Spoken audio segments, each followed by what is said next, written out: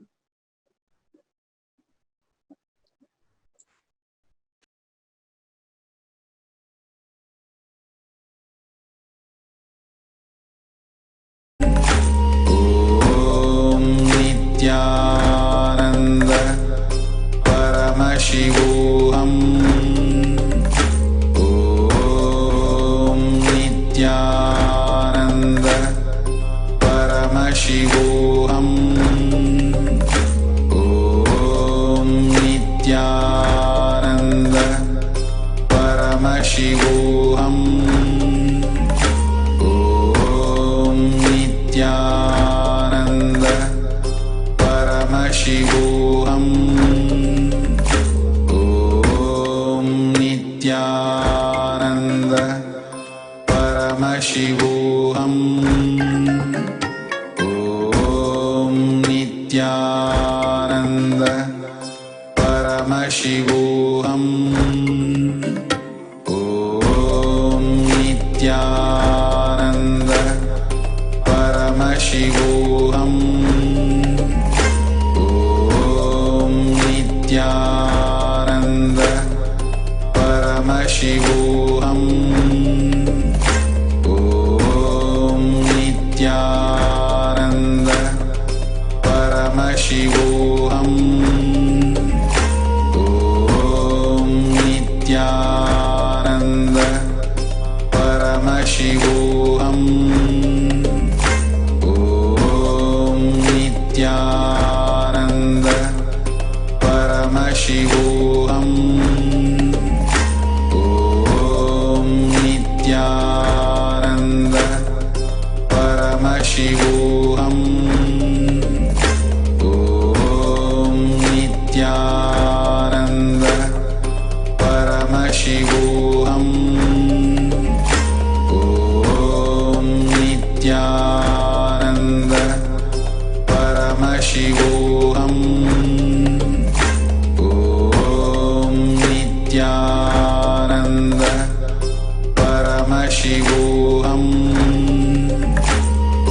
Om Nithyananda Paramashivoham. Om Nithyananda Paramashivoham. Om Nithyananda Paramashivoham. Om Nithyananda Paramashivoham. Om Nithyananda Paramashivoham. Om Nithyananda Paramashivoham. Om Nithyananda Paramashivoham. Om Nithyananda Paramashivoham. Om Nithyananda Paramashivoham.